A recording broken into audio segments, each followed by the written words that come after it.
What's happening, everybody? Welcome to the North. Welcome to wNS9 Plus. Sorry, I'm used to the North Shore 9 post-game show, but no, welcome to wNS9 Plus. I'm Jim. With me, as always, is Tyler. You'll notice DiNardo is not here. We brought in we brought in a ringer. We brought in a ringer, and that's Jason Mackey from the Pittsburgh Post-Gazette. Where's the ringer? Jason, how you doing tonight? I'm doing great, guys. Thank you for having me. It's been a while. I'm glad to be back on with you. Yeah, I think I got banished being a columnist. I'm like, we don't need I know. I think it was January, February. We had you on to kind of just talk about how the off season was going, and then you did spring training. Then you left the Pirates beat. You left us high and dry. Got all big time on us. Not big time, but I miss being the There's so many good people around the Pirates, like team, media, you name it. Like the whole circle is a lot of fun, and there's nothing comparable for me over at Penguins and Steelers. I enjoy it. I've enjoyed my forays over there, but I miss stuff like this. Yeah, unfortunately, we couldn't get Noah on. He was the first choice. I was the backup plan. Damn, it's all right. We actually asked Andrew Destin because he was at the Futures game. Did you really? Jim, it's minute 2. You're already telling me I might. Well, I was like, let's get some Futures game content. Let's get and Andrew's on a bachelor party this weekend. So yeah, you're the we okay, the reliever. I was the sucker who said yeah. I think there's a guy with the name of Pony that was also thrown in there. But no, we appreciate you wearing the shirt too. This is your advertising for the NS9 shop. I know, right? Yeah. No, it's good stuff. Good stuff. Yeah. All right. Let's we got a lot to talk about tonight. It was the All-Star break, so we had a few days of no Pirates games, and I think the people of some Pirates fans maybe got restless, and we're gonna talk about some baseball tonight. So before we do, though, I got an ad read to do. Bet Online. It's the world's most trusted betting platform and your number one source for everything online sports betting. Right now, you can receive a 50% free bet up to $250 on your first deposit to bet on anything from the Olympics to baseball to Formula One racing. Bet Online has every stat, every matchup, and even live odds and spreads while the games are being played. When the game's over, head on over to our online casino and get in on a game of blackjack or poker, or unwind with one of our over 150 slots games. Head to the website today to get in on the action. Use promo code BELIEVE for your 50% free bet credit on your first deposit up to $250. Bet Online. The game starts here. All right, the game I want to start talking about tonight. And how many All-Star games have you covered? I think 4 or 5. Okay. Now, my first one was Cleveland in 19. They didn't have one in 20. Yes, and they had one in 21. 19. Yeah. 24. Okay. Yeah, I would have covered that. Yeah, that was Colorado and Reynolds. Yeah, that was Frazier and Reynolds, wasn't it? Frazier and Reynolds, correct. Henry Davis draft. Yeah. So what I really want to talk about today is just this All-Star game. And I've watched the Pirates my whole life. I've been to 2 All-Star games in Pittsburgh. I've seen multiple Pirates participate in home run derbies. We've never had a starting pitcher, during my lifetime, but we've had a few All-Star starters. But the hype around this game and, Paul Skenes in particular, it was just different. Like, Major League Baseball was pumping him up. He was the main guy they were marketing throughout this entire weekend leading up to this game. So I really just want to talk about what was that like being down there. I'm sure it was some media circus. And yeah, I guess just talk to us about how the weekend was and leading up to the game and just the hype surrounding Paul Skenes in particular. The only thing I would maybe put ahead of with Jim, and it's just because of what it is Ohtani. I mean, Ohtani might have trumped Skenes, and that's okay. He's probably going to trump anything that ever happens in the game just because you've half the country following him. But it was so cool. The first thing we did was go in the main concourse at Globe Life Field. There's a press conference set up, and it's Skenes, Torey Lovullo, and Bruce Bochy. And I mean, everyone who's covering this thing is crowded into this area for Paul Skenes. Bochy fielded one question, Lovullo maybe 2 or 3, but it's all about Paul Skenes. And it's stuff that the three of us have seen, talked about, obsessed over, the splinker, his background, all this stuff, but the national media finally get to chew on it. And, I just informal conversations with other reporters, asking me what's Skenes like, what's it like to cover him? How is he a good dude? And all of those answers are obviously good. You guys know that. But, just this natural curiosity for him. I agree with you. I have not seen anything like it. I've not covered anything like it. It is the rare story where the Pirates are the positive national story that everybody is excited about. To me, it's everything that's right about baseball, all-star games, whatever, get younger, get more exciting, push those stories out there. So, yeah, it was just a lot of fun. It was a lot of fun hearing all of the all-stars talk about them. Like, how many times do you have a Pirates player that Bryce Harper, Christian Yelich, Aaron Judge, whomever, like they can legitimately speak on, and that you feel like they know what they're talking about and like actually care about the answers. Yeah. I feel like that's just weird. You show up to the All-Star game, and then everyone from around the country is just they're coming to you, and they're like, how's this Pittsburgh Pirate? Like, it's easy to deal with. Like, yeah, it's kind of like, actually interesting stuff in Pittsburgh. Huh? You guys got some stuff going on. Like the people at my hotel, like Uber drivers, if you say, oh yeah, I work for the Pittsburgh Post-Gazette here writing about the Pirates. Oh, Paul Skenes, like that's a common interaction. He also seems like he's sort of opening up a little bit more to the media. I think when he first arrived, I thought we were going to get like another Brian Reynolds or Key Brian Hayes, and I think it was like that at first, but you're kind of seeing his personality come out a little bit more and more and more as he gets comfortable kind of with his surroundings. You know what I think, Jim? Settings like the All-Star game are not his jam. And I thought he did great. I told him that. Just from the media attention, though. Like, Paul is not a sit at a podium, I'm going to grandstand, I'm going to be the show of things. Like, he is when he's on the mound. He's in command out there, but he's not a media darling quote machine. You know what I've loved to learn or love to sort of appreciate or get to know about him, though, is like just what a decent human being, approachable, quotable, gets it, that sort of deal in all the other settings. And he's great. He's patient. He's giving with his time. I have never needed Paul for something, and he hasn't immediately. Yes, whatever you want. Yep, no problem at all. And he's great. So, yeah, I think we're starting to see more of his personality, but it comes through in more subtle ways, not like he's on this podium and performing for everybody. That's just not him. Yeah. I would say do you guys like it? What do you think of his personality? I think I'll say this. I love the fact that our young superstar ace is laser focused on just being the best pitcher he can possibly be, right? There's and he's got a lot of distractions, right? I mean, just the world that he lives in. Like, I can't even imagine what it'd be like to have, your girlfriend, basically lives her life online, shares a ton of stuff, is this huge influencer. And we see probably more of Paul through her than through anything else. But no, I love the fact that he seems to be hyper focused on his job, and he's not going to let anything really affect that. Yeah. What about you, Tyler? I actually want to flip that back on Jason there, because we talked a lot about leadership here with the Pirates, and the Brian Reynolds that has dealt with a lot of losing. Brian Hayes dealt with a lot of losing. Both are, from the outside looking in, they're more quiet personalities. We'll put it that way. Sure. It feels like from the outside that Skenes is the type of guy they need because of the laser focus that Jim mentions. Does it feel that way on the inside a little bit, that this is the type of leader this team needs? I think he's a part of things. I think it's tough because he's still so new. Right. And I think it would be hard to, what's the right word I'm looking for? Feel Paul as being genuine or hard to respect or something. If like this guy 11 starts in, even if he's pitching well, starts acting like he owns the place and like jacking people up. Mm-hmm. Like that's not Paul. Right.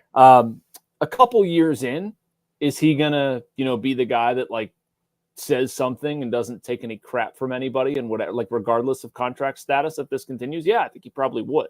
Maybe more so than Reynolds or Key Bryant, who are quieter guys. I think Reynolds' personality, by the way, this is kind of a sideshow, but I think it's, or a side, whatever you want to say. His personality is coming through more too. It's coming through more to us. Like, I can't believe I saw Brian Reynolds on the MLB Network set and he was interesting. I saw that and I was just like, they got Brian Reynolds to talk on camera for like 4 minutes. On national I'm going to go TV. ahead and credit Paul Skenes for that. That's fine. Yeah. But I mean, the standard that Skenes sets with his attitude, his work ethic, all this stuff, it's fantastic. And, it's the opposite of work ethic, but like there's some levity going on there too. And I love seeing him and Jared Jones together, just like screwing with each other. Like that's you need that too, as much as the laser focus. So I think it's an important personality, guys. And I think, of course, if he's pitching as well as he is, I don't care if he's the personality of a dish rag, like the Pirates will take it. They need it. But I just, Jim, to your point, I love that about Skenes a lot too. Like he's just a no nonsense, total laid back dude. And it's none of my business about him and Livvy Dunne by all means, but like they do have very opposite personalities. Paul is very low key and chill. She's online all the time, but hey, if they're happy, that's all that matters. Speaking of Livvy Dunne, you got to interview her. I did. Yeah. That was your first time interviewing her, right? Yeah, first one. That was an experience. Let me ask you this, because like it's the All-Star game, it's baseball. There obviously a ton of Pittsburghers tuned in. Pittsburgh was the leading media market for the All-Star game. I think it was the first time that's ever happened. Yeah, 9.9 rating, I think. Wow. Pittsburgh #1, Philly was #2. So Pittsburghers are tuning in to watch Paul Skenes, right? What got more clicks and views for you? Was it the Paul Skenes stuff or was it the Livvy Dunne stuff on Skenes stuff? It was the Skenes stuff. Yeah. All right. No. I was curious there. No, and I mean, it hasn't made it nationally yet. No, I mean, to be fair, like I was pursuing the Livvy Dunne thing for weeks. I think it's a very interesting angle, and frankly, I would have enjoyed being able to talk longer than that about adjusting to Pittsburgh, about having a city sort of fall in love with you. And I mean like Livvy and Paul and them together, all of that, having somebody who hasn't really had much experience with baseball in her life, all of a sudden get dropped into it with the intensity on like 11. You know what I mean? Like she's not following him around to minor league ballparks and like getting used to this. They start dating. He gets drafted. He's this big thing. He's in the major leagues. Now he's the best pitcher in baseball all within a year. Like that's for any boyfriend, girlfriend, whatever, like that's a whirlwind of stuff. And so had been trying to line that up. It so happened that it just, I knew she was going to be at the red carpet. I parked myself there, figure we can chat for a minute, do something there. And it worked out well. I thought that was a wild experience. I've never interviewed somebody or stood on the red carpet or whatever. I hope I never do it again. That's not why I got into this business, but it was good for one time. And thank you, Shohei Ohtani, for walking down the red carpet about 3 or 4 people before Paul and Livvy, cleared some of the room, Japanese media out of there, and was able to chat with Livvy for a little bit. Yeah.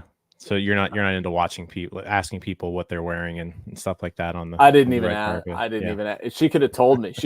He or she could have just made something up, and it was funny. I think somebody asked Paul like what his suit was or something, and he's like looking around. He's like, I'm sure it's in here somewhere. Like that's just the kind of dude he is.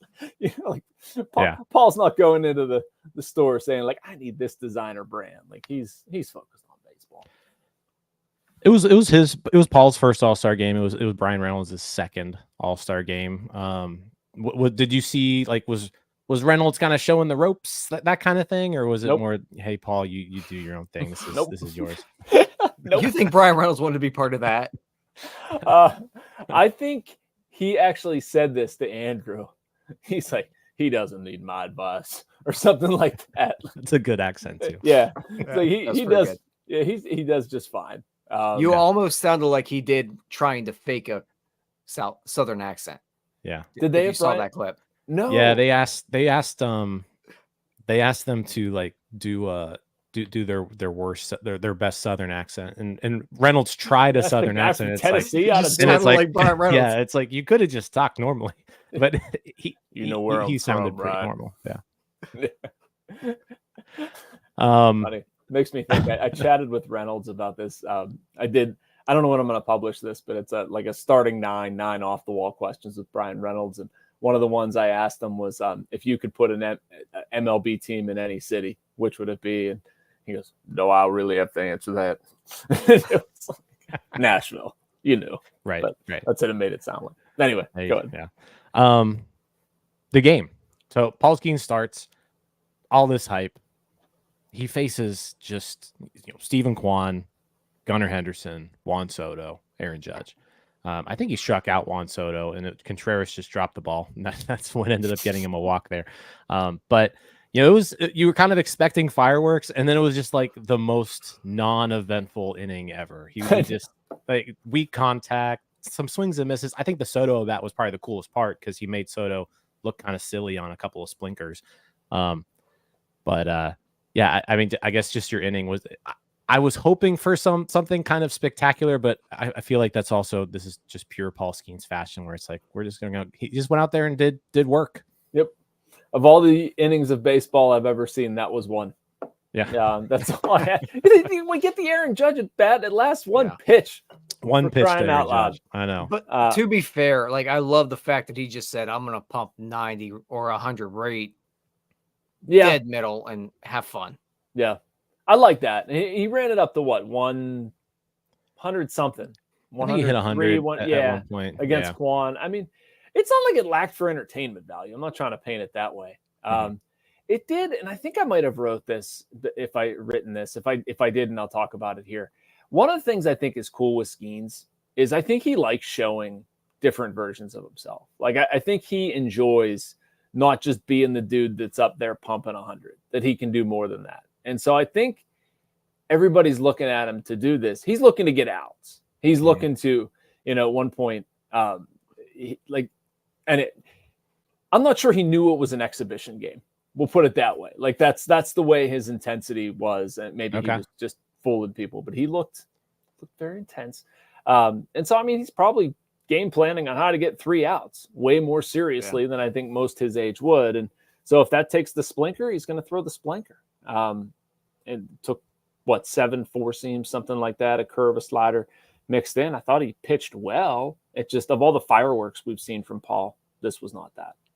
Would you rather him throw a no-hitter or have the chance to throw a no-hitter starting the All-Star game? I mean, we got both. He had the chance to throw a no-hitter. Did he? Hey, well, back-to-back very starts. Good point. Back-to-back starts, he got pulled with a no-hitter. True. Did you tweet that at the time, Jim? I hope so. I think I tweeted something like the National League just robbed baseball of a special moment or something like there were those. I love it. I'd said something like that. I thought a cool thing too, because I mean it's the All-Star game. There was a big deal made too about him. Like he hung out the whole game. He was talking to the other All-Stars, picking their brains, asking them questions. I know he said like the things he was asking probably kind of boring, but I guess I've never really paid that much attention because the Pirates have never had a starter in the All-Star game. Do people typically just leave when they're done? Is that a thing that happens? Yeah. Okay. So from our perspective, and I'm not complaining. This just adds to what usually happens. We were told he's probably going to talk as soon as he comes out of the game. And so Andrew and I and anybody else that needs Paul Skenes, you're kind of ready to go downstairs. He's going to have his press conference, shoot the second, third inning or whatever. And I'm thinking like, great. He's going to talk. We're going to get an inning. I'll have the rest of the night to write a column, whatever. Well, First inning goes by, second inning goes by, the second pitcher talks, the third pitcher talks. You know, it's a lot like a spring training game where guys are just talking throughout the game. They'll announce so-and-so is available in 5 minutes in the clubhouse or in the press conference room, whatever. And, you know, both Andrew and I was like, is Paul going to talk? Is Paul going to talk? He went downstairs and he's like, did they say anything about Paul? Like, is he not talking? What's going on? Because we didn't know in the moment. But yeah, so guys leave. They will leave and either go home. They might talk, and if they have a flight that night, maybe they go back. Like it is rare for a guy to stay, especially somebody, you know, it's rare for a guy to stay all 9 innings. In hindsight, I should have expected it with Paul, really, and stuff that he said, you know, about like, you know, cozying up to veterans and learning from people and using this experience. Like I should have seen it. I should have expected it, but you know, every inning we're like, is he going to talk? What the heck? Job to do. And, you know, trying to not be. He was doing the same thing in spring training too. Like he would always, like even when he wasn't pitching, he was in the dugout, and he would at least stay until just all the starters left, right? And he would leave around the 5th or 6th inning. So he's very regimented with that stuff, and I kind of respect it. I saw it for the first time when I saw him debut his affiliated ball with Bradenton, and it was the first time I had ever been around Paul. And he didn't interact with a single fan. I was like, this guy, like, what's he think he's too good for everybody? Or like he doesn't talk to fans or something? And then talking to Paul later and learning how he goes about it, like that's his day. That he does, you know, he is focused. That's all he focuses that, you know, he's thinking about is his job. And he's like, every other day, I love it. I'm happy to talk, interact, take pictures, sign, you know, do that stuff. But like, that's my day. Like, you know what, dude? Deal. That's a perfectly reasonable way of going. There's so much pressure on this guy. I don't fault them. And I think there was a little bit of that last night too. Like, you know, last night people don't treat it like this, but it was a work day for Paul Skenes. Yeah. It's an opportunity you don't get every day though. Yeah. Like if you're Paul Skenes, you don't get the opportunity to talk to some of these starting pitchers. Right. He said that exact thing. It's like this. I'm not going to have this chance again to talk to this group of people in this setting. So why wouldn't I take advantage of them? Like, you're right. Yeah, makes a ton of sense. And the whole interacting with fans thing, I feel like that almost changed too, because then you saw him a lot this year. Once he kind of realized people are coming to see me. You saw at the end of games, he would just hang out after his starts, sign autographs for 30 minutes or whatever. He gets it. And he mentioned that too, where, you know, he remembered when he was a kid, you know, and getting autographs from players and how much that meant to him. And I always think that's kind of cool when players kind of realize that, hey, this was really neat when I wanted it. So I'm going to do the same thing that my idols did. Right. He's the Pirates got a good one just all around with him. Like not only is he incredible on the field, but he seems pretty incredible off the field too. No doubt. And I'll share this story with you, Jim, from after the game. I was trying to get a few minutes with Paul and chat with him, and I ended up bumping into him in the tunnel at Globe Life, and comes right up to me, shakes my hand, addresses me by name. Like that's veteran stuff right there. You know, people that cover you, people that write about, like, he's just so cool about it. I say, hey, you got a couple minutes, like duck down this hall and chat. He's like, yeah, absolutely. No problem. Whatever you need. It was great. You know, and I spun that into a column, but like, very easily could have said, I want to go home. No, I don't got time for you. No, or hey, what's up? Just wave and walk away. Like, absolutely not. You know, and he answers questions in a non-BS way. Like he gives you actual answers. You know, and I'd like to think I do a good job of covering him and a fair job and you know, treat him well and have told a complete story. So anyway, like, yeah, they got a good one. It's really fun to deal with him and cover him. The other like kind of incredible thing is this has really happened in a year and a half. I know, like, right? He blew up overnight, essentially. Like a couple, maybe 3-4 months. You mean like draft? start of LSU, right? Just start of him at LSU. It was overnight, essentially. Yeah, he went from nothing to maybe the best pitcher in baseball. Yeah, I remember some early mock drafts from last year, and they had him in like the top 15. You know, like it was like, this guy's pretty good. You know, it may take a while to develop. He hasn't really pitched his whole life. But yeah, he shot up those draft boards pretty quick, and the Pirates definitely made the right choice. That's for sure. Yeah. I can't even, was he as low as 15? Really? I remember those early mocks. It was like, Wow. this guy just came over from Air Force, but you know, he's Right. a really good pitcher. The LSU will probably get the most out of him. Like, yeah, he did not start that high up There there. were what, like season. 3 or 4 pitches ahead of him, the kid from Tennessee. And I do remember Bolander this was time ahead of him. Lauder was ahead of him. Yeah. Man, that's right. That's right. I do remember at the draft, though, chasing so many ghosts and like, you know, Max Clark. There's a lot of dope out there about Max Clark for a time, and Wyatt Langford and Dylan Cruz and all these guys, Walker Jenkins. You know, if you look at it now, like that's the dumbest debate of all time. Like, how do you not take him? Yeah. But Jacob Wilson, by the way, how cool is that? It's not the only, getting the call. Not the only fast riser. Jacob Wilson, he's hitting like 420 something. Like, what in the world? I know. I know it's the Pacific Coast League, but geez. Like, dude, he's got like, look this up. These numbers could be a little off, like 338 plate appearances and like 23 strikeouts or something. It's crazy. It's like Jacob Wilson's turned into Tony Gwynn. Basically. Well, I guess there's another Jacob Wilson here. There we go. 311 plate appearances, 24 Ks. He's hitting 398 in AAA, 455 in AA before getting promoted. Like, yeah, 3.3 strikeout rate. It's pretty good. Good. If I can mention one more thing about Paul Skenes, though. Let's do it. I'm catching a little bit of a Verlander vibe from him, like old school Verlander that would build up through the game, and he'd start at maybe 90, and by the 7th, 8th inning, we're throwing 100.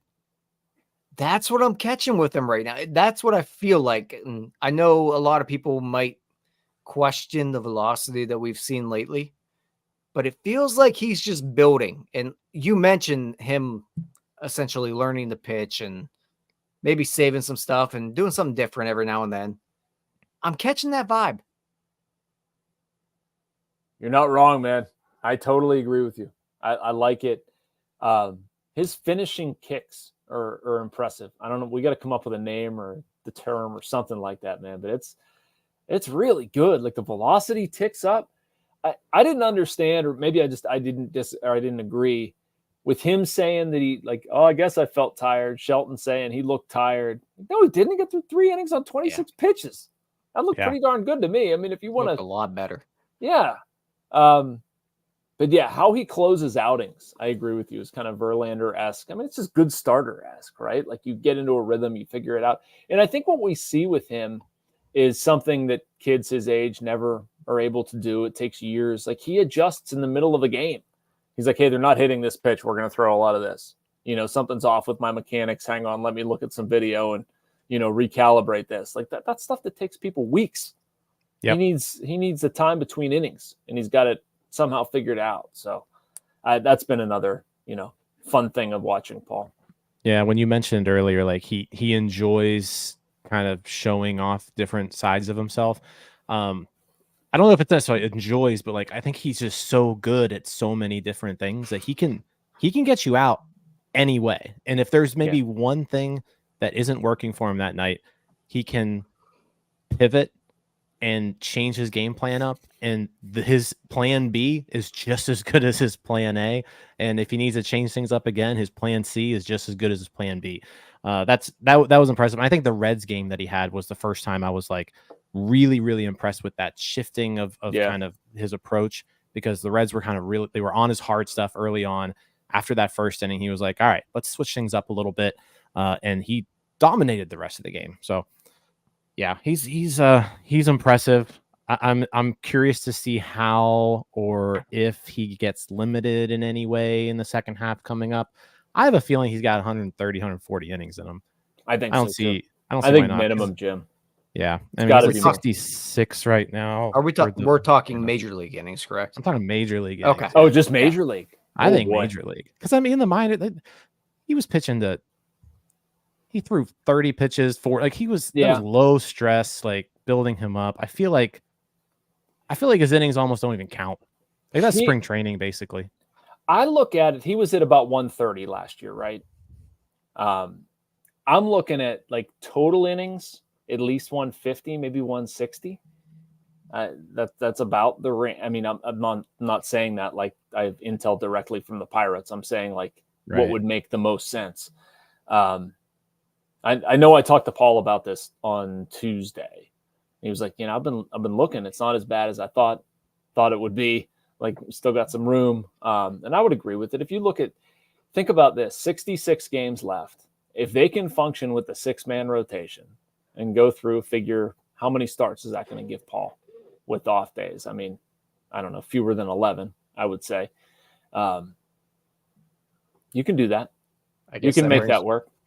And he was at 129 and 2/3 innings last year. 129 and 1/3 innings last year. Sorry. Yeah. So which was a also minimum like of 150.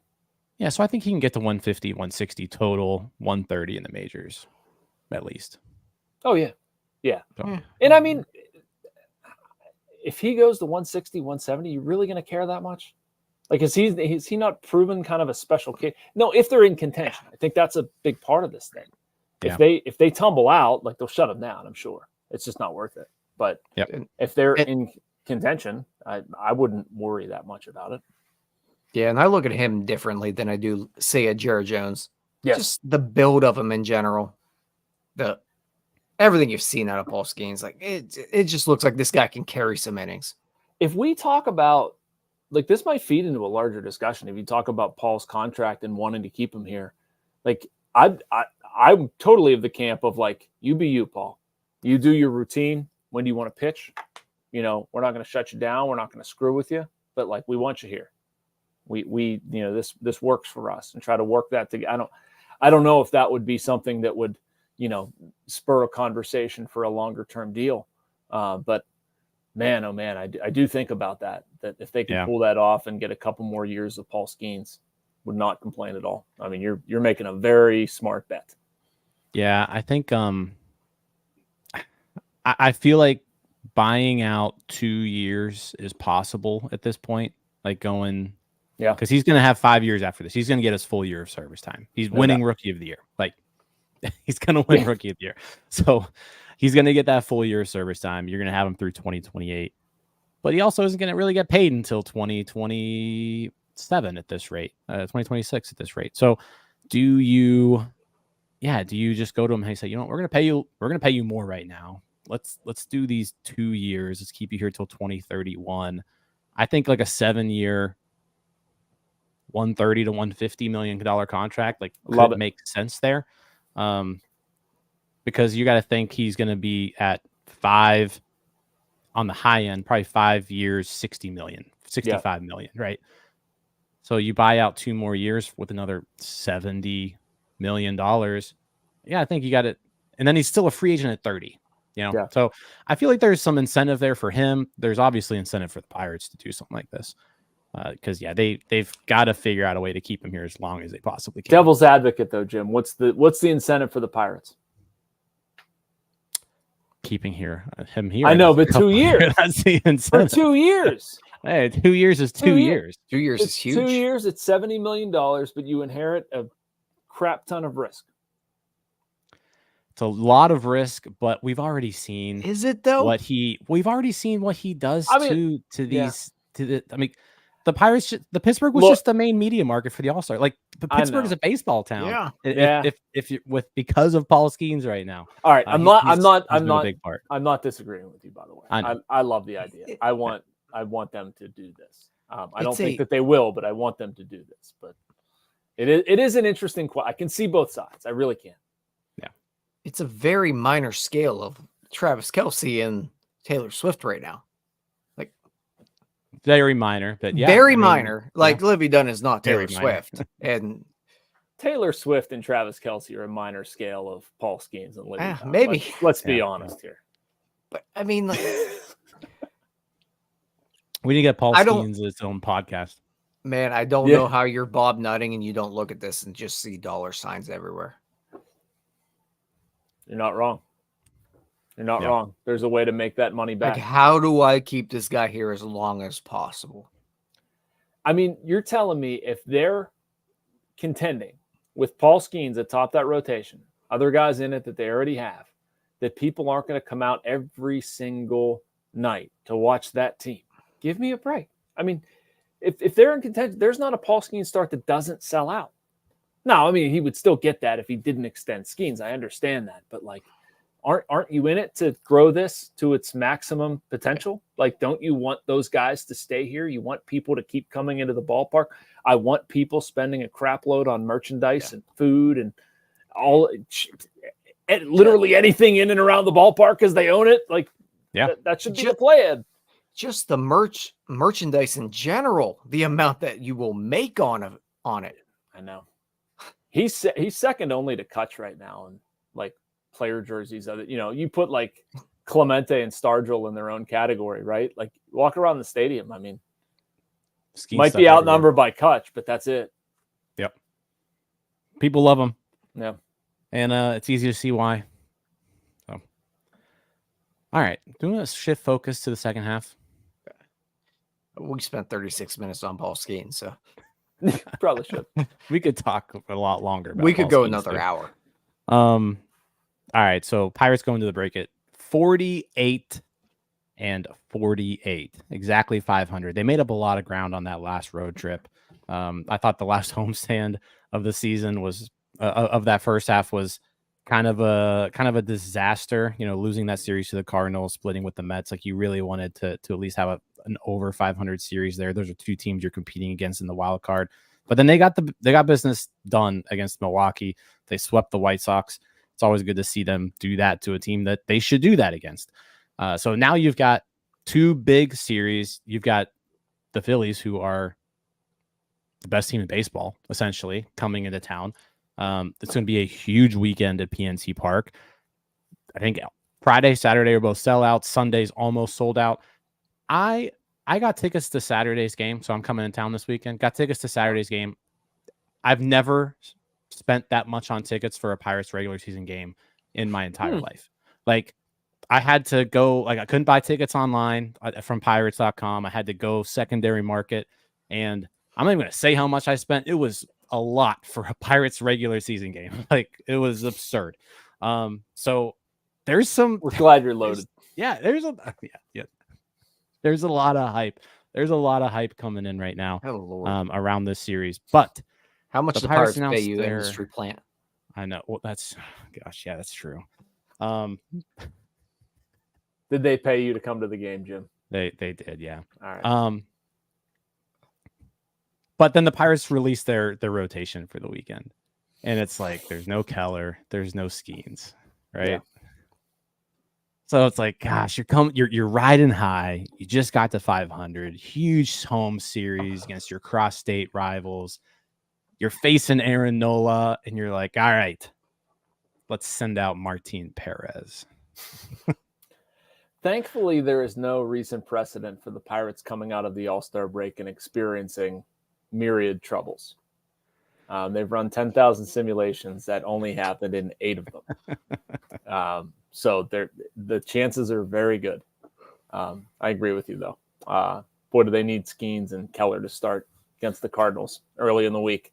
I don't know. What are you trying to take? 1 of 3 from the Phillies? 2 of 3 would be great. I'm not even thinking about 3 of 3. Just get something.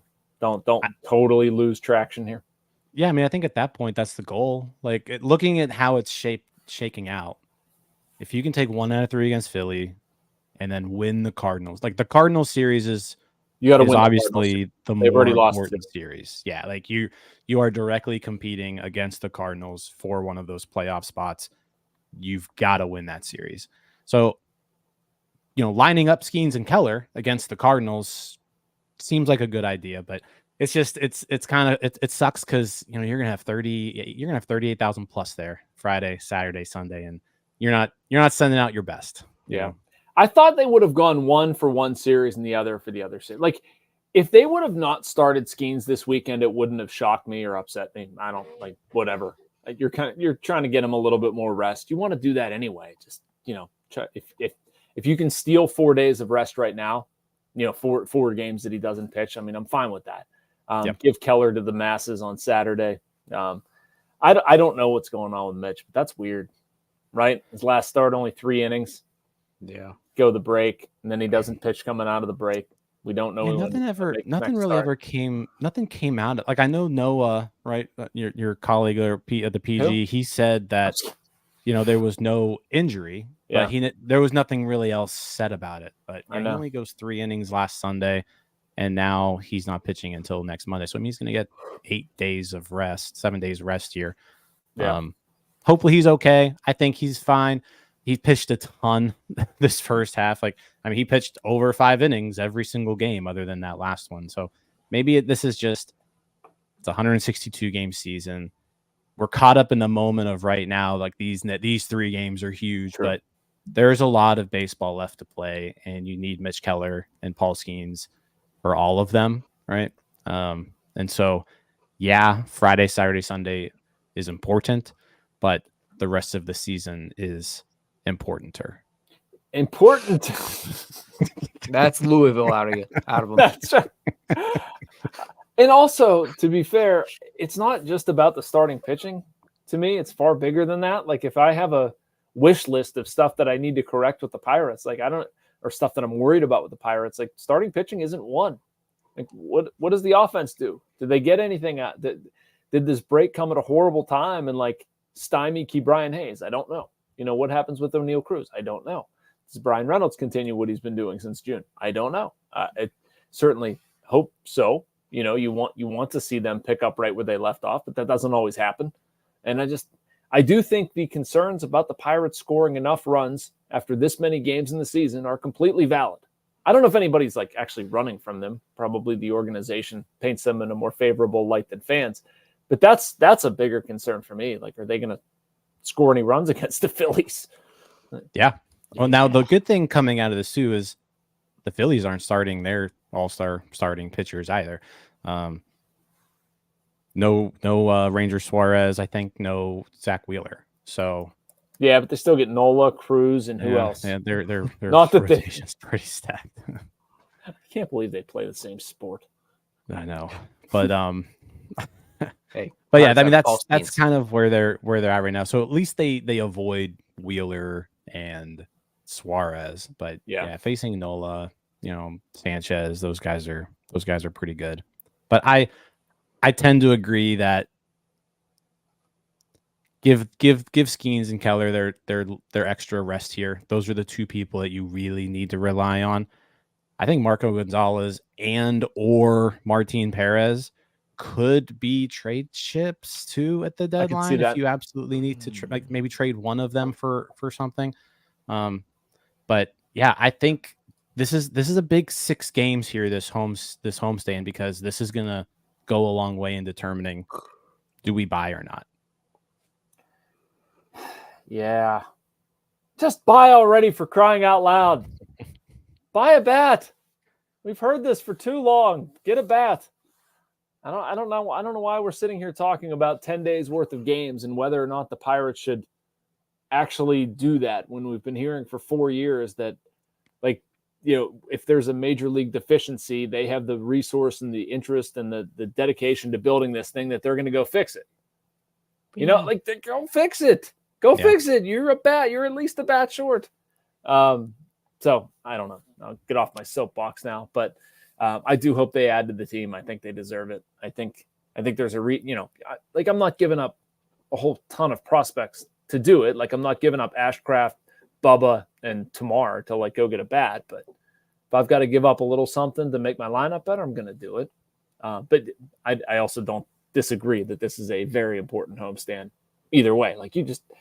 At some point, this is going to separate, right? There's a glut of teams. At some point, somebody's going to fall behind and just get in a rut they can't get out of. And I hope it's not the Pirates. Yeah, I'm giving up Tamar, Bubba. I don't care. Really? I'll trade them all. You're going all in on anything. Who do you want? Yeah, I was gonna go. Let's. We've got a lot of questions here. Wish list for the trade deadline. Which bat are we most high on? Who do we want to see? Let's kind of talk about that, because there are bats available. There are outfielders available. There's different levels. There's rentals. There's players with more team control. Yeah, I'm not opposed to giving up a player like Termar or Ashcraft or those types of guys. but it depends on the return, obviously. I think Bubba is squarely in the untouchable category for flies me allowed. at this I'll point. deal him any day. I mean, if you're gotta, no, care. I don't. I'm think, I don't dealing think- Like at this point, It's got to be if right you asked back. me, if you asked me a month ago, I said, you know what, I would trade Bubba in a trade for Luis Robert, and I don't think I'm there anymore. I Like would I'm trade him holding on today. to Bubba. If it's the right You've bat, I never- would move him today. Yeah, you've never liked Bubba though. Yeah, he's a little. He's a little too You've raw always for me. been down on Bubba. I have. I'm not trading Um, young pitching, guys. Yeah, I but would. well, I think I'm trading more of because they do. There's one thing that they do have, it's young pitching. They've got a ton of like that depth Good. minor league pitching, and Good. I think they've done a good job of showing that they can develop arms. So I don't have an issue with trading somebody who I like to get a bat that I need, because I also have pretty good confidence that this organization is just going to be able to replace that arm with somebody else. Like they just drafted a bunch of arms. Josh Hartle could come in and be the next Hunter Barco, right? Like I don't think that's out of the question. So, but yeah, as far as the people out there, who kind of are our targets? I can start. Yeah. My first would probably be JJ Bleday. I don't think the cost would be prohibitive.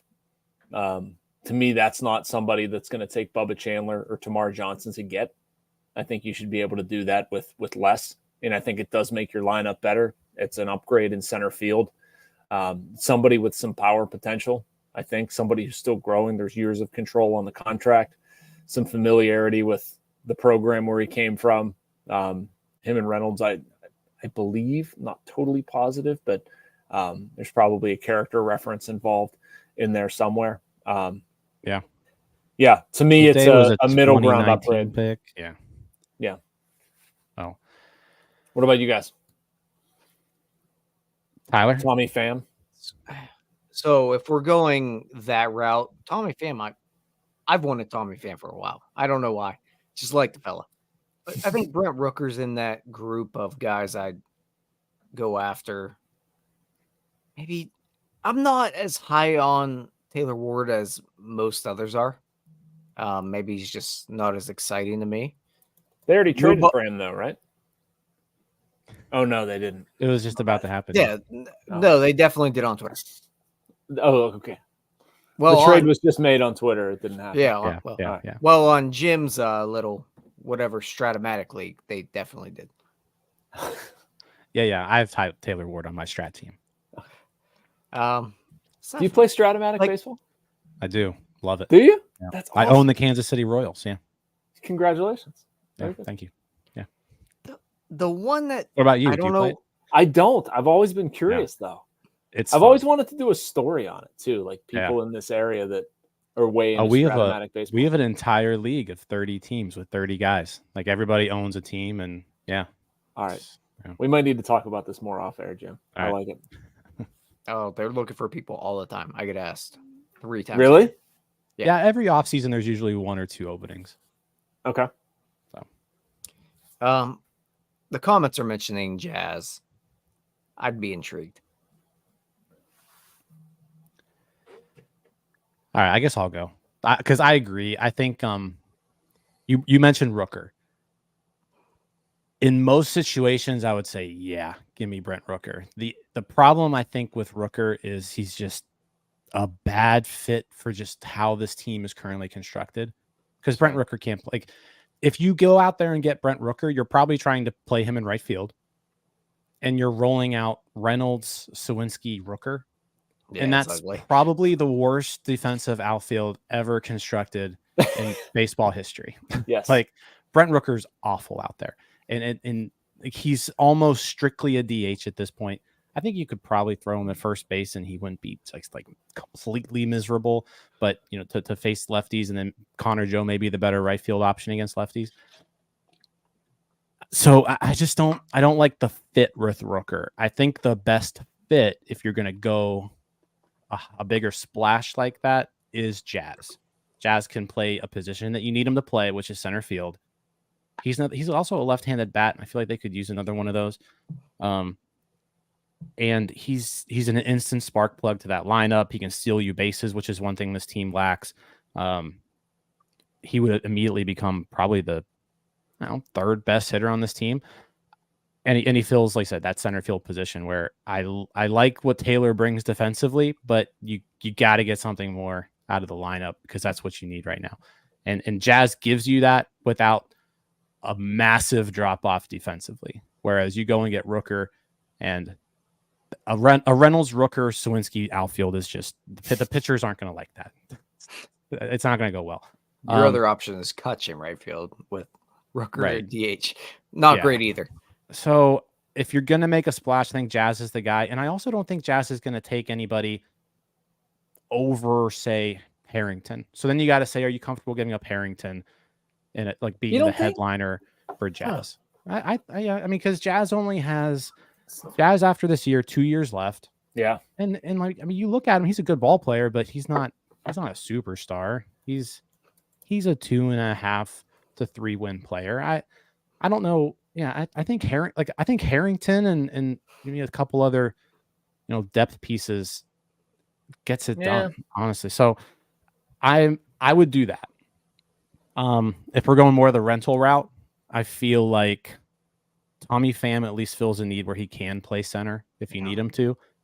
But I think if I'm going a rental route, I'm going Jesse Winker because he brings that power because Tommy Pham's not going to bring any pop.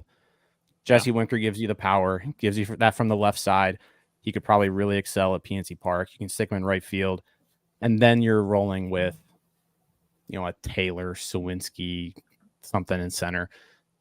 I would love to get 2 outfield bats though. I would love to, but Winker I feel like is my number one rental right now. Okay. I feel like they might be able to accomplish the rental bat with Pham, and that's somebody we knew they were in on to begin with. I wouldn't be surprised. This is a separate conversation, but I wouldn't be surprised if they end up trading Taylor. Doesn't it make the most? Like they got something for Hedges just because of his defense. There's not a fit here. There's not a position. I mean, you're here at this point strictly because you're halfway decent defensively. Yeah. If he couldn't defend, he would have been DFA. Don't you guys think? Oh yeah. He's been so awful. He's been bad at the plate, so bad. I don't even disagree with keeping him. Like I do think he has value as a defender, but post deadline, if you can get any of the guys we're talking about here, I feel like it's a better use of a roster spot. Yeah, I feel like Taylor's a better fit for literally any other ball club than the Pittsburgh Pirates. If I am a fan of any other team, I probably live with Michael A. Taylor, as well as you mentioned Austin Hedges. I probably live with them a lot better than I do with them here. Yeah. I look at it and say, here's a guy who hit 21 homers last year. He might have been Andy Haynes. We don't know. Can we get him out of Pittsburgh, have him take a few showers, and he'll be okay? In worst case scenario, he can't hit and he's going to defend for us. If we give up, I don't know, some flyer and rookie ball or something, whatever. I mean, you got a 26 man out of it that can play dynamite defense. Yeah. Yeah. And for the Pirates, it's just a better use of a roster spot, whether it's any of the guys we're talking about or I don't even know. The one issue you have if you get rid of Taylor is, again, there's just like no one in that outfield who can field their position actually defend. Yeah. Like it's rough out there. I don't understand what happened to Brian Reynolds all of a sudden. Like he used to be just fine out there, I felt like, and I'm pretty sure he's statistically the worst outfield in baseball right now, defensively. Which, I mean, you saw it in right before last week. He had a ball's like 95% catch probability, and he wasn't even close to it. Yeah, that is weird. Like early on in his tenure, he was a pretty decent outfielder. He was actually a pretty decent center fielder. Yeah, like he moved to an easier position, really. Yeah. I don't totally get that, and I don't love Jack in center. If you're force feeding me Jack, it has to be in right. I don't understand the adherence to it. He's been better lately. I would like to see them get somebody who can play a capable center field. I don't love the Jazz Chisholm. I don't know what you want to call it, the Jazz Chisholm show the personality, the stuff that he's going to bring that is That's aside from playing baseball. That clubhouse is a pretty good place. I don't know Jazz Chisholm personally, but I know that he's had enough issues that rub some people the wrong way. I'm not sure that's the type of personality you need in there. Maybe they do, though. Do they? You need somebody that pisses I don't know. people off? Are they the most boring clubhouse in baseball? They might be. What's the problem? They lose. That's the problem. They're 500. Yeah, well, they beat the White Sox. It could be worse, but it could be better. Here's somebody too that I've mentioned a few times. They got Paul Skenes. Another guy I've mentioned a few Him and Jazz Chisholm Jr. Just a match made in heaven. Yeah, I mean Dalton Varsho. Yeah. Dalton Varsho. Oh my God, here we go. Someone who can play center field. The offense is fine. It's not great, but it's fine. But again, someone who can play the position, at least. You can bounce him around if you need to. He's got some years of control left. Got some Pittsburgh ties too, So, is Dalton Varsho someone who maybe you can pluck? Because I don't think he's someone who also would take too much to get. And the Blue Jays got to be selling at this point. I feel like we're bargain bin shopping, Jim. Right? I like I've liked Dalton Varsho for a while. Forever. Again, just like he's not going to give you anything special offensively, but he's going to give you a lot more than Taylor. Yeah, he's going to give you a lot more than Taylor, and he can play defense. Like I think that's where I like it. I'd be okay with it, but and a little bit of pop. And he's got the lefty bat. Although I should shut up. I'm sitting here saying JJ Bleday is career OPS is 674. I didn't realize it was that bad. I'm discounted from this. That's my big thing. I'm out. Yeah, my big thing with Bleday is like, is there any? I don't know if JJ Bleday is any better than Jack Swinski. Like Jack Swinski's younger, and he's been better throughout his career. How many games has Jack played? Probably around 200 something, I would guess. Yeah, 250. 333. Wow. Jack has played 333 games. He has a 96 weighted runs created plus at age 25. Interesting. Let's Bleday. So let's pull that up. Bleday is older. He's 26. Yeah. 243 games. I mean, they've basically been identical. Yeah. For their career. Bleday's definitely trending up, whereas Jack's trending down. So you can kind of look at it that way. Right. And he's also 932 plate appearances for Bleday. Yeah. What's Jack have?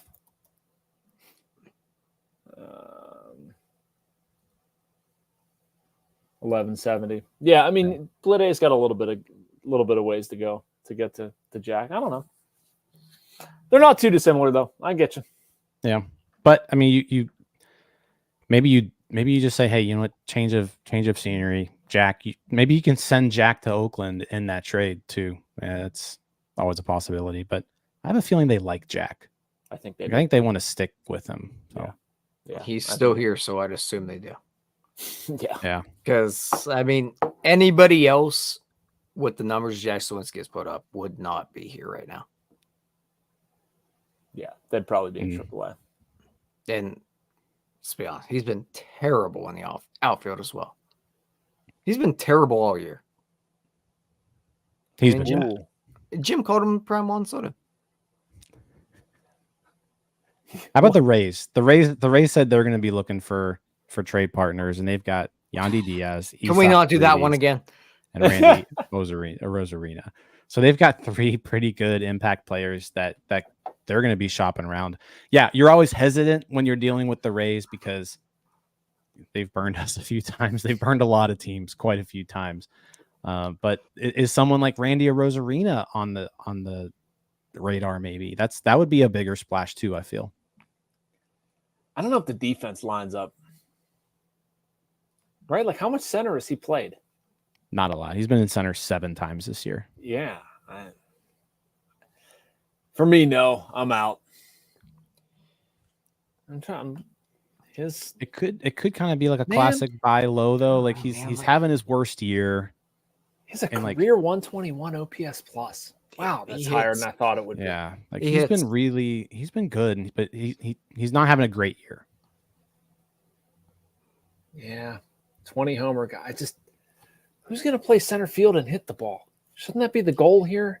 I think the goal should be to hit the ball. We don't have guys that hit the ball. But Jason, I do have a question. Would you prefer, or at least do you think they should go more rental or longer term option here? I think longer term option. You think so? I do. I think that's what they're going to do. Personally, I would be surprised if they went pure rental. Just because, I'd be surprised on the other aspect that if they went longer term. Really? Why? I feel like they'd be more comfortable going shorter term and thinking we could figure this out next year. Because because then you're paying. they love to kick the can down the road a little bit. I know, but you're paying twice for this for one player. True.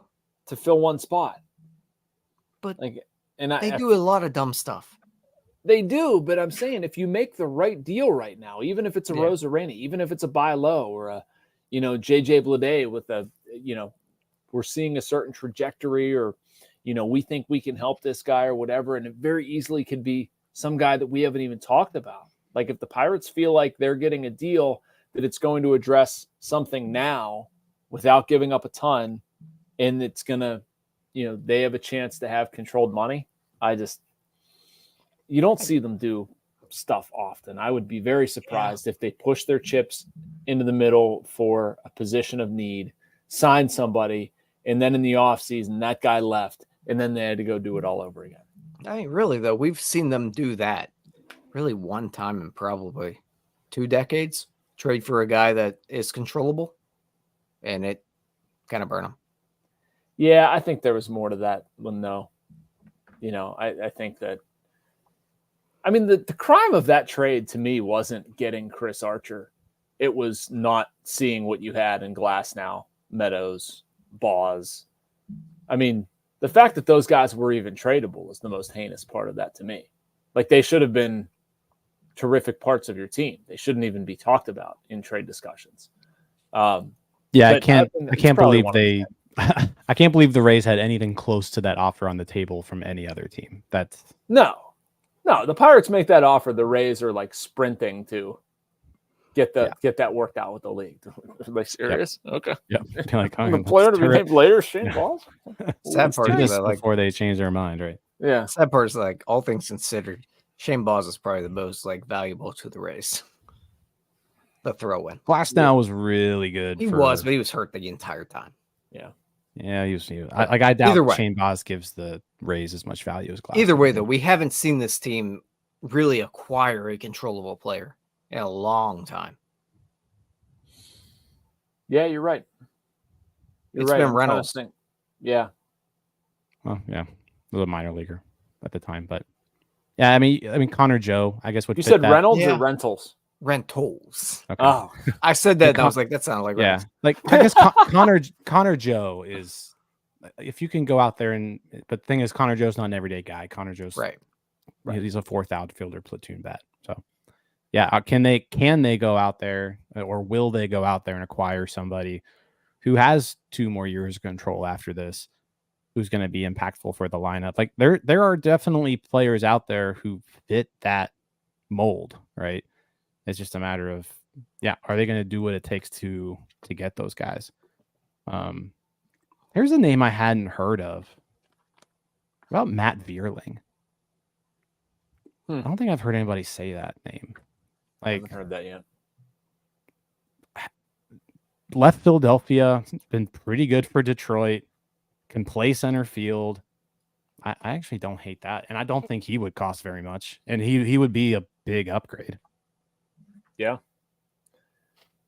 But yeah, there's options out there.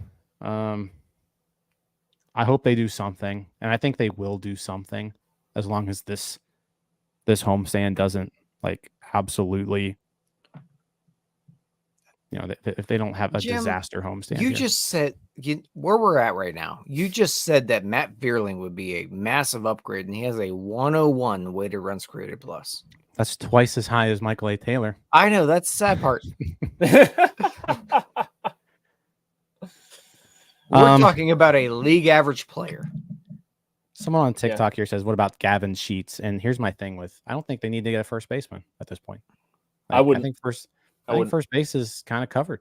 Yeah, I'm totally fine with what Rowdy's done. I can't believe we're there. I can't believe I'm saying that, but I don't know if I'm there yet. But you look at it like team batting statistics, first baseman.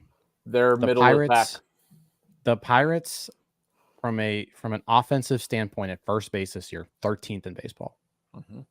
They're above average. Like they don't need to go out. Like they have needs, and first base isn't one of them right now. Look at center field, Jim. Oh, woof. 29th. Center field. So I mean, catching. Oh, here, 29th in center field. I think right the catching field, numbers are actually halfway decent. Are they? 23rd in right field. Left field is 14th, and Reynolds, obviously it helps that. Catcher is 27th. Oh, that's dropped. So I'm still rolling with Joey Bart though. I'm not touching that. Oh yeah, Joey Bart's my catcher. I'd probably roll Joey Bart and Jason DeLay. And I'm cutting Yaz as soon as I possibly can. Yeah, bring DeLay up here and be Bart's backup. Yep. Yeah, I'm done with Yaz. I'm sorry. I don't understand. I can't ride with it anymore. No, I don't understand the need. I mean, maybe you're trying to get to the deadline and you think that somebody will give you something for him, but I don't. And you can with DeLay, you can keep him to the minors or keep him in the minors. That's all I got. I can't come up with another reason why he's on this roster. I can't see any team finding any redeemable qualities in Yasmani Grandal where they're like, he's a trade chip. Like Austin Hedges at least could do one thing really well. Yeah. And I can't say what that thing is with Grandal. No, Hedges was way more palatable. Yeah. He was just a far better defensive catcher. He at least did something to affect the game. I can hit better than Hedges, but at least he could defend it. Yeah. And you think you could hit better than Hedges? No, hold on. Let's address this. I don't. It was just a line. Hey, WPI, what was it? 12 homers you're seeing? And we talk about that every time. Yeah. What were those numbers compared to Neil Walker? The exact same. Yeah. There we go.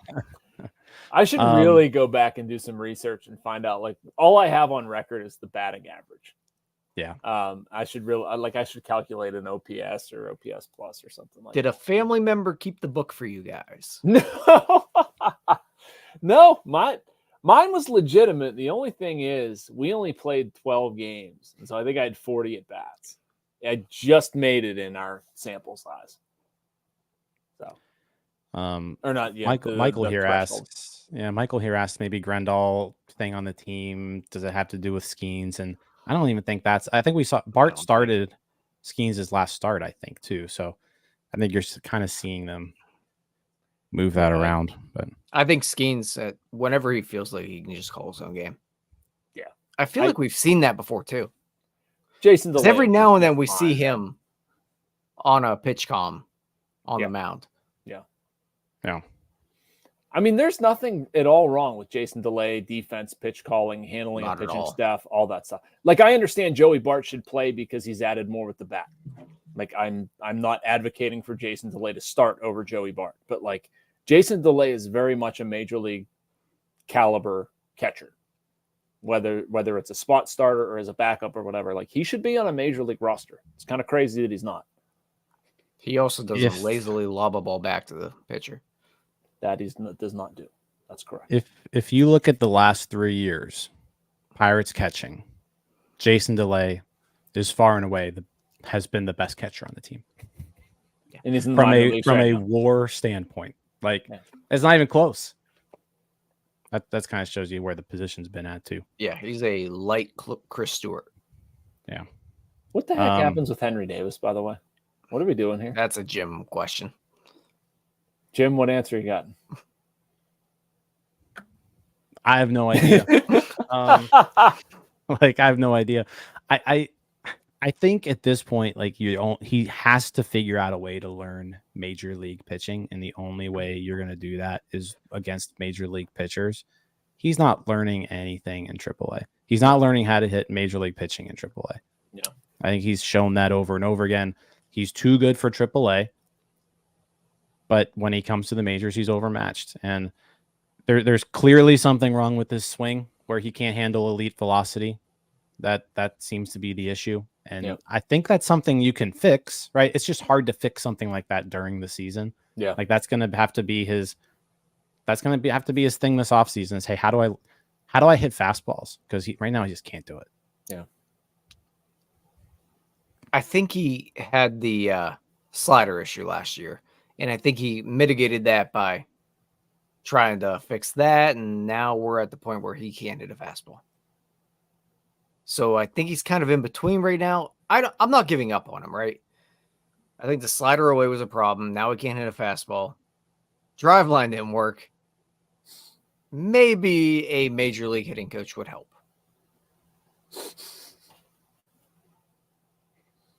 If someone called on a trade for Henry, would you do it?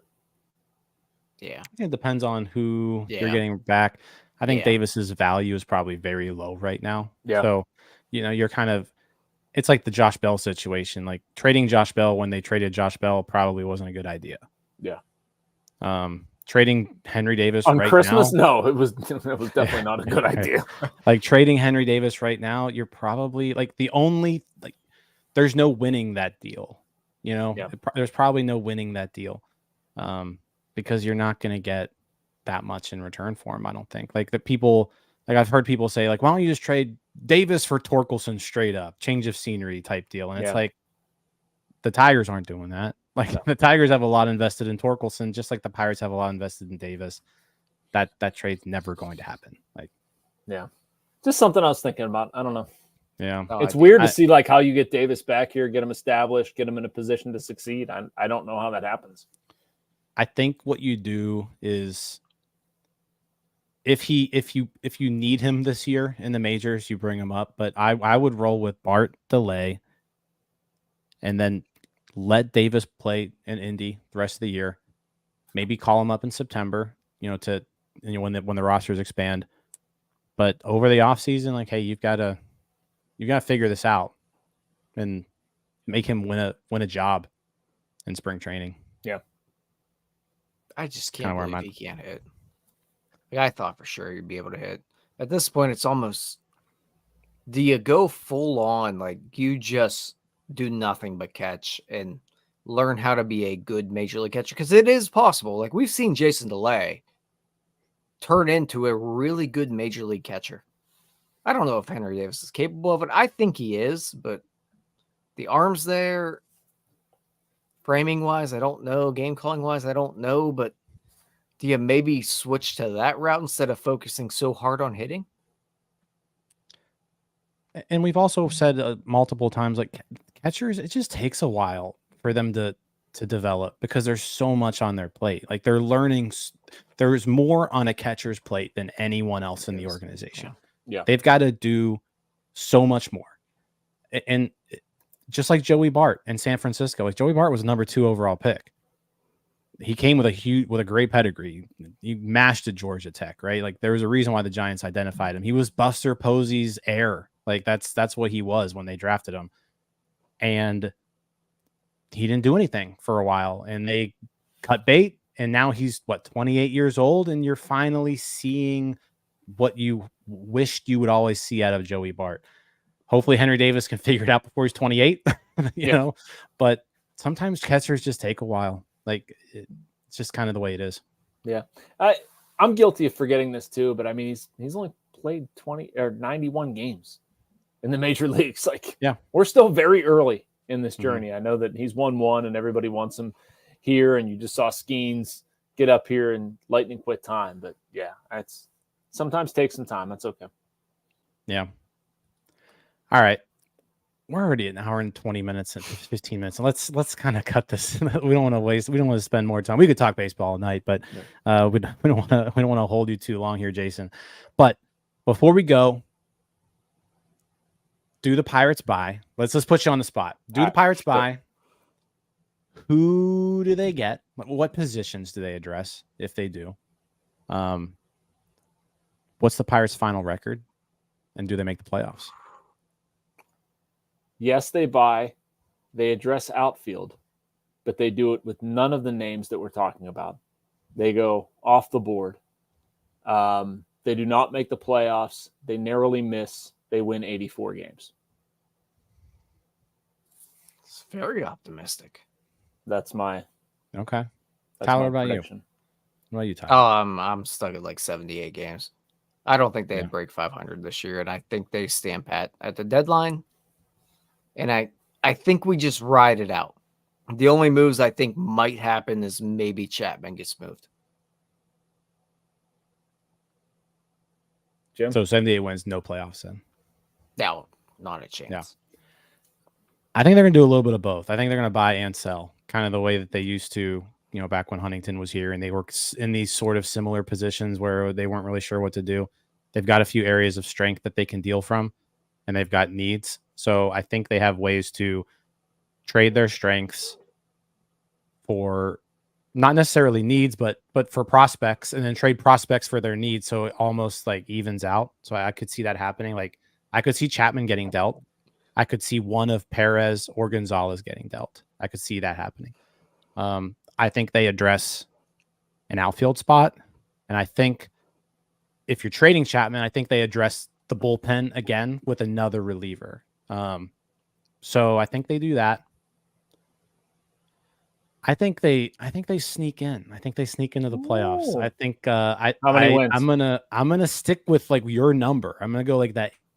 I'm gonna say 84 wins. Actually, I'm gonna say 84 wins, but they get in. But they get in. Yep. Tyler's looking at us like, are you two? I think you guys are What's wrong? crazy. Because here's it. Like You know how good they have to be down the stretch? they got to win. They got to be 3 games over 500 from here on out, which they've been the last 2 months. Like ever since Paul Skenes been called up and Nick Gonzalez, they are playing over 500 baseball. If they play over 500 baseball from here on out, they're probably making the playoffs. Let me put it this. I think they could if they just let it ride and do what they potentially could do. I think 84 is definitely feasible. I don't think they're going to do that. I still think that at some point Paul Skenes is getting shut down. I question Jared Jones' return. I don't think they do much at the deadline. And really, I think we're overreacting to the 3 wins they had against the White Sox. They count. I know, but I think if they lose one of those games, I think this conversation is different. Jim, what are they since Skenes debuted? It's like 36 and That's 29 or something. That's what I'm looking up right now. So I think it was May 11th was when like Gonzalez got called up. 31 and 26. My numbers are off. Yeah. So like if they do that, they're in. Yeah. I don't think they're doing that. I don't think Jared Jones is going to be. He's not. He's going to be back soon. I don't think he's going to be out for much longer. Same with Bailey Falter. Like if you have that many people available to start games or work as bulk guys or whatever, that should keep Skenes going. That should keep Jones going. Like you should have a 6-man rotation. They should be pitching on 5 days rest every time. And if you're winning games and relevant, I don't think they're going to shut Skenes down. Like the two of those work together. I don't know if they're going to make it. I don't know if the offense is going to be good enough or they're going to make the right moves, but I think they're going to give themselves a chance with that stuff. I do. Everybody's called me negative all year, and have I been wrong? Yes, you've been wrong. I have been They're wrong. 500. Actually. They're back right now. I've been wrong because I said that there's no chance of calling up Paul Skenes before Super 2. That's no true. chance. You said no chance. I was like, they're doing it. Yeah. I did not think there was a single chance, and they did. So credit to them. Maybe things are slightly shifting. They are. I just don't know if they're there yet. All right. Fair enough. Good I talk, just think they gents. can win 84 games, and I think that gets them in. I think 84 should have been the bare minimum this year. And if you figure like a lot of the games that they've handed away in the first half, with boneheaded mistakes or the offense just doesn't do anything, you're not hitting with runner. Like you could easily go back and find me 3 games that they've inexplicably blown. You could find 7 or 8, I would imagine, pretty quickly. So, I mean, they should be over 500 right now. Weirdly enough, Josh Palacios might be the most important piece down the stretch. Hey, He's not. It's not nothing. I would not be moving out Josh Palacios. No way. I mean, No. if right now he's on the team. I should, He is. yeah, I should correct what I said. If Josh Palacios is an actual Major League Baseball player, they might win 84 games. That's how bad they are offensively. He's had good at bats, man. I'll take that. He has. He's looked good. Yep. All right. Well, Jason, we appreciate you coming on. It's always fun when you come on. So thank you. It's genuinely fun to do it, guys. I appreciate it. You can find Jason at the Pittsburgh Post-Gazette. He's got his daily First 10 podcast every day. So make sure you check that out as well. Find him on Twitter, X, whatever you want to call it.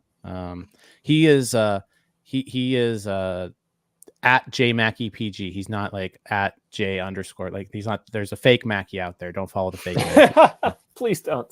I had to report a fake Mackey because he messaged Livvy Dunne saying DM me. It's such a pain in the butt too to I know. have to contact Twitter and provide your license and photos and all this crap. But yeah, no fake Mackeys out there. No guys. fake Mackeys. Just stop. Yeah. Stop.